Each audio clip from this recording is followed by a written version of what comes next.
What's up, my comic comrades? Since January of 2023, when James Gunn released a video across social media sharing his vision for the future of the DCU, and that we would be getting a new Batman for the Brave and the Bold movie, people have been speculating on who he would cast. We certainly have been, hence today's episode. In the video, Gunn explains that The Brave and the Bold is a story of Batman and his son Damian Wayne, setting the stage for the origin of the larger Bat family, which I cannot wait for. Gunn also shared that this will largely be based off of Grant Morrison's 2009 Batman and Robin comic series, and that's extremely interesting considering that the series features Dick Grayson as Batman. But I'm assuming he will be primarily pulling from the aspect of Damian Wayne becoming the new Robin, something that would become the new status quo going forward even when Bruce returns to the Cape and Cowl. But who knows, maybe Professor Pig will be the villain of the movie, as he was the first villain of the series and has become popular amongst diehard Batman fans since. We all know that Gunn loves using lesser known characters that the general audience aren't familiar with, and that's definitely Professor Pig. With that said, there's been all sorts of speculation on who will be the next person to don the Cape Crusader mantle. So we thought it'd be fun to take the fantasy football approach, where we guess what could be a realistic casting choice for them while interjecting who we think could be a dope Batman. So far, popular fan castings include Alan Ritchson, Jake Gyllenhaal, Michael B. Jordan, Jensen Ackles, Richard Madden, Alexander Skarsgård, Michael Fassbender, and John Hamm. Many good options and excellent actors, but life would be boring if we didn't have our take. But before we get into what actors we think would make a good Dark Knight, let's look for clues, so to speak, to see what James Gunn and the DCU as a whole needs and is looking for in their Batman. First off, we know Andy Muschietti has been announced to be the director for The Brave and the Bold, who is best known for directing the two It films, as well as one of the last DCEU films, The Flash, which we enjoyed despite bad CGI and the more than troubling behavior of Ezra Miller. But since we're trying to Sherlock the top choices, it's always worthwhile to see if the director has any frequent collaborators, as many directors like to repeatedly recast great actors they've worked with, like Scorsese often using Leonardo DiCaprio, Sam Raimi, Bruce Campbell, and Christopher Nolan, Cillian Murphy. In this case, Andy has only done a handful of feature-length films, so not much to draw from there, though from the It franchise for Damian Wayne, if he was a little younger, Jack Dylan Grazer probably could pull it off if he got on that instant muscle Hollywood diet, if you know what I'm talking about. But alas, he's a tad too old to play Damian, and we're talking about Batman. All that to say, I personally don't see anyone from Muschiettti's old movies who would be potential options for Batman. So moving on to the source material, Gunn said Grant Morrison's work was a key inspiration, even showing the cover of Grant's book, Batman and Robin issue 10, in the background of the announcement video. Assuming they stick close to Grant Morrison's vision, it doesn't seem like we're going to get a Ben Affleck, Frank Miller inspired Batman who is older, darker, war-torn, heading toward the end of his brutal career. Judging by Gunn saying that the DCU's Batman will be inspired by Morrison's work, we can assume we are getting a Batman in his prime, meaning he has to be in his late 20s to mid or possibly upper 30s. In an interview with IGN at the time of the book's release, Morrison was asked to describe the relationship and chemistry between this Batman and Robin and how it would relate to previous dynamic duos. He answered, "It's much more contentious. This is a very different Batman and Robin team from any that we've seen before. It's almost a reverse of the traditional dynamic, with a more light-hearted and spontaneous Batman and a scowling badass Robin. Expect fireworks and violence." Now, I don't think it's going to play out that way considering Dick Grayson was the Robin in his Batman and Robin run, and Bruce certainly has a different dynamic with his son Damian, but I felt it was worth noting to at least give you a sense of the source material Gunn is pulling from. Expanding on that, when Morrison was asked to describe this book compared to his previous arc, he said, "It's maybe more poppy and more colorful, but it's also creepier. It's like David Lynch doing a Batman TV show." So that right there potentially gives us the tone for the DCU's The Brave and the Bold movie. If we've learned anything from James Gunn over the years, he certainly loves giving us levity and poppy fun, often mixed with the darker undertones and themes, i.e. Peacemaker, Slither, and even Brightburn. So just like Morrison said about his Batman and Robin series, I think The Brave and the Bold will be a mix of colorful fun, but also dark and creepy, potentially giving us a perfect Batman if the DCU can nail that balance of fun yet still dark. Anyone who has read Batman comics for a long time knows Batman is indeed dark in overall tone, hence the Dark Knight, but since it's comics, there are elements of fun and poppy at the same time. It's all about finding the balance. On that note, we know Gunn is dancing to his own tune and setting up the DCU to be very different than the DCEU. Already for Superman, we see his casting choices were very different than the character's previous incarnations. Minus Superman, because let's be honest, David Corenswet is just a younger Henry Cavill, at least look looks-wise. Other casting choices for the film are very different, such as Rachel Brosnahan as Lois Lane, dig it,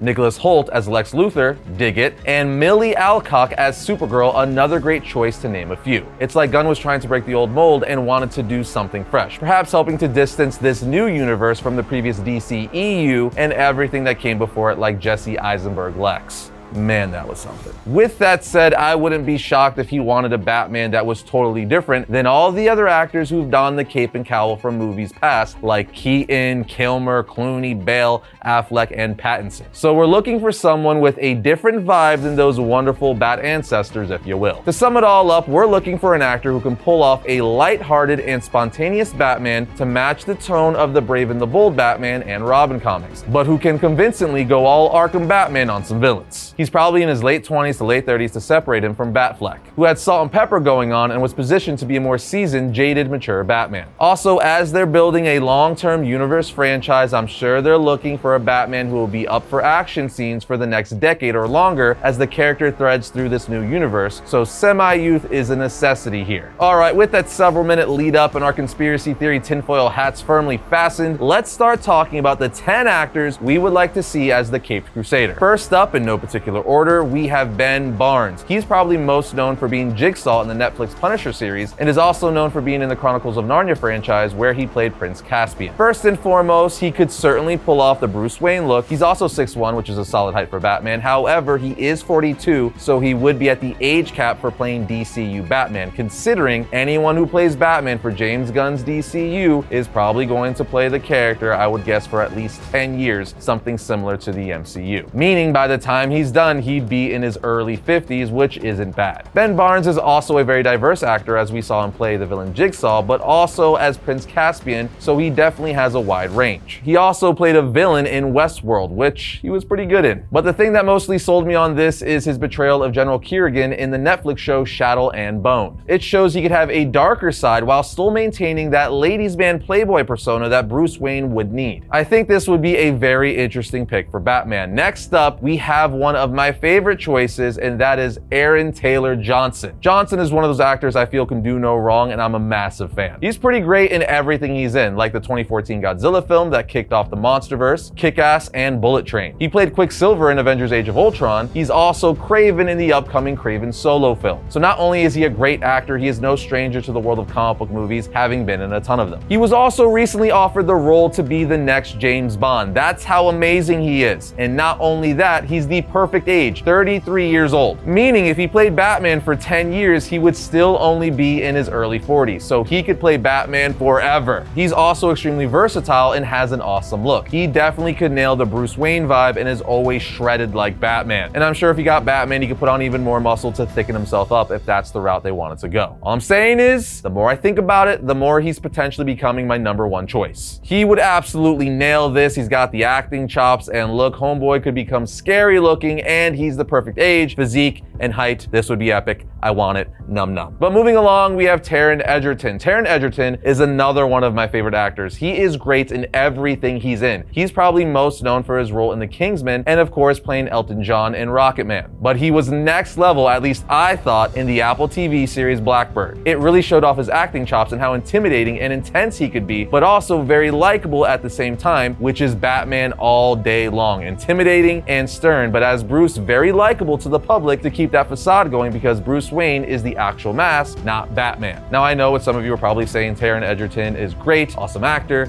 he's got the look and all that good stuff, but isn't he too short to play Batman being only 5'9"? To that, all I have to say is Michael Keaton. Michael Keaton is arguably the best live-action Batman still to this day, and he's 5'9", same height. So while ideally it would make more sense to get someone who's naturally bigger, around the 6'2" range like Bruce Wayne, it doesn't mean someone who is shorter can't work, because Michael Keaton has proven that it can. Plus, with movie magic, you could make someone look a lot taller than they really are. I mean, Tom Cruise anybody, he's 5'7" in real life. So yeah, I think Taron Egerton would be a good choice. As for his age, he's only 34, so much like Aaron Taylor Johnson, he could play the character for a very long time. Next on our list, we have Theo James. Theo has been in a plethora of epic franchises us nerds love, like the Underworld film starring Kate Beckinsale. He plays Hector in Castlevania on Netflix, which is one of my favorite animated series of all time. He's also in the Divergent franchise, along with a bunch of other films and shows. The point is, I think he could play a good Bruce Wayne, hence me talking about him. He's certainly got the look like everyone I'm mentioning, and I think he would be one of those actors that if cast as Batman, people really wouldn't know what to think initially, as he's not a massive name like, let's say, Chris Pratt. I think that would work to his benefit though, plus the things I have seen him in give me some confidence that he could probably nail Bruce Wayne / Batman, having that darker side to him but also being that suave playboy at the same time. As for his height, he's 6 foot and 39 years old, giving him plenty of time to play the character. From here, we move on to one of the most popular choices for Batman and Bruce Wayne of the last decade legitimately, and that is Jensen Ackles. I feel like if he wasn't mentioned, it would just be rage in the comments. But here's the thing.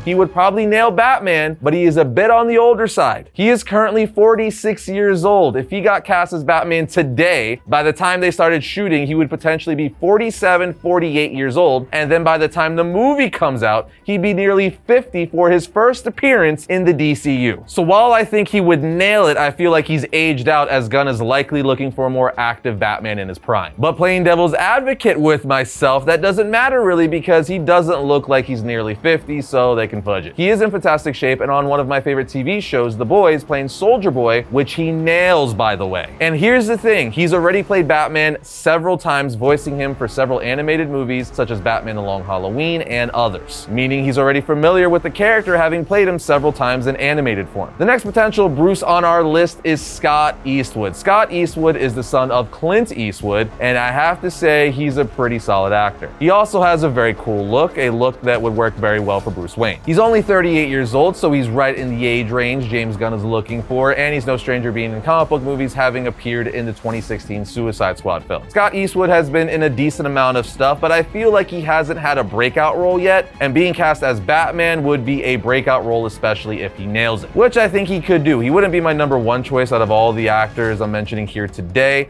but I think he would be a solid choice, and he could nail that brooding demeanor being the son of Clint Eastwood. Following him, we have Jamie Dornan. Now, I know what a lot of you are thinking, the 50 Shades of Grey dude. Yes, the 50 Shades of Grey dude, because you know who else played Batman and is now a lot of people's favorite Batman? The Twilight dude, Robert Pattinson. So let's not start any of that, because it doesn't matter what previous movie or franchise you were from, it just matters if you're a good actor. And I think he's a pretty solid actor. He could totally nail that stoic, stern Batman demeanor, and he could be pretty scary. Plus, he looks really cool with scruff going on and could be intimidating, especially if he packed on some more muscle. I actually think this would be a very interesting choice, because if he was cast, undoubtedly the internet would be like, oh my gosh, the 50 Shades of Grey guy who played a sex addict is going to be Batman. I could just imagine all the memes that would come out of this. But the internet also said similar things when Heath Ledger was cast as the Joker, and that turned out to be one of the best performances in all of film. They certainly said that about Robert Pattinson being cast as Batman. The internet was like, the sparkly vampire from Twilight, and now he's a lot of people's favorite live action Batman. The point is, look at the actor and his ability, not necessarily the role he was playing in a past film. Moving this Batman train along, heading into our final three, we have Jake Gyllenhaal. I'm gonna make this simple. There is not a role Jake Gyllenhaal would be cast in that I wouldn't be excited about. Okay, maybe a few, but the point is, he's one of those actors that anything he's in, I'm going to see, because he's awesome. He's one of the best actors out. Let's just go down a list of movies he's been in. Donnie Darko, need I say more? Nightcrawler, which was amazing, and he was absolutely terrifying in. Prisoners, again,